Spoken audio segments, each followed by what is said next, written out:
Morning, everyone. So, in about 2012, 2011, I was fortunate enough to be a volunteer associate with a young guy called Dayne Rathbone, who is had some success as a comedian in those years.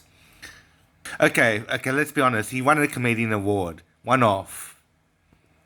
But he was also a damn good, nice guy, and the way that he dealt with people like me was quite strange and quite beautiful at the same time.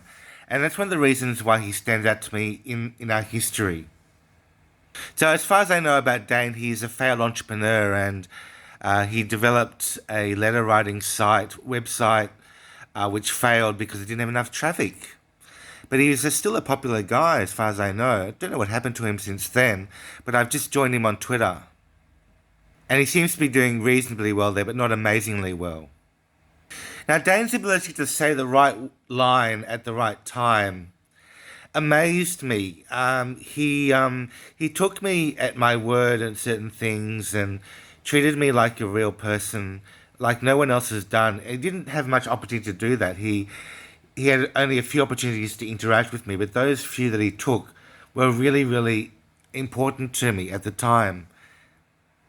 The thing about Dane is I don't think he was completely comfortable being, interacting with me. Whereas there are some nice guys that I do know in my online friends, for example, like Adam Adkins, who are really comfortable with themselves and freely express themselves in ways which Dane could not do.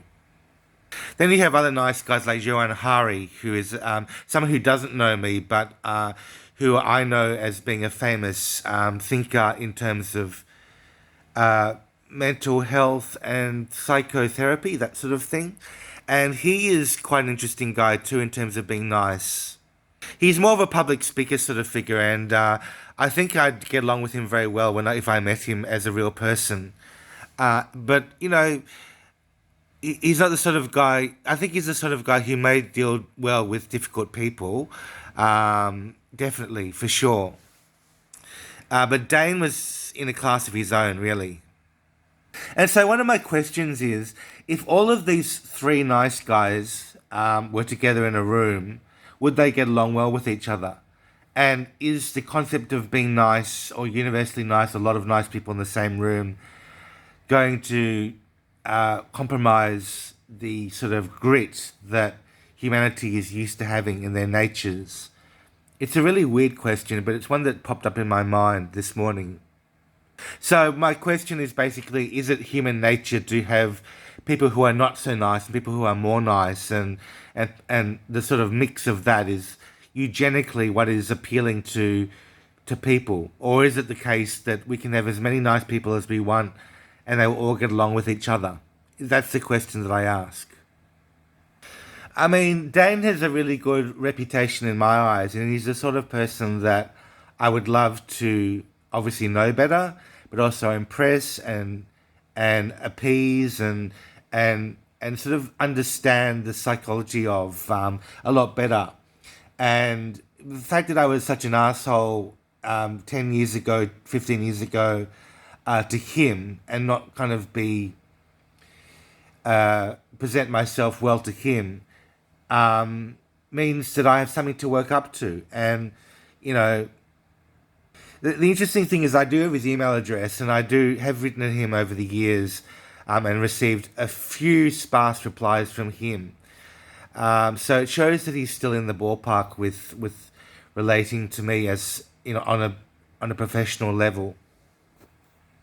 So I think it's in with me that the human nature question is like, when I have someone who's really nice to me, I feel that there's a sort of suspicion that they're not being nasty enough in some ways. And my father was someone who was both nasty and nice in a certain way, which I've never come to terms with when dealing with other people.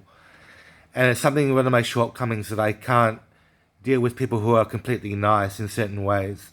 Maybe that's the case, and maybe it's something that I need to understand better. So for me, things like dissent, satire, irony, comedy.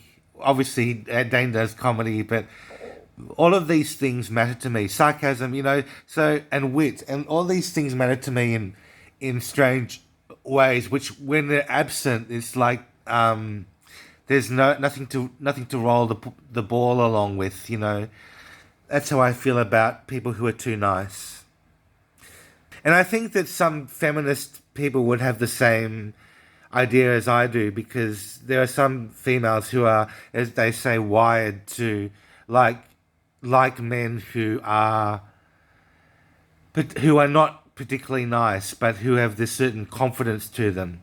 And I think that that's the sort of thing that I'm trying to work out in my life as well. Okay, folks, that's my thoughts. If I'm going to post this video, be surprised if I get many views on this, but hope you got something out of it anyway. Bye for now.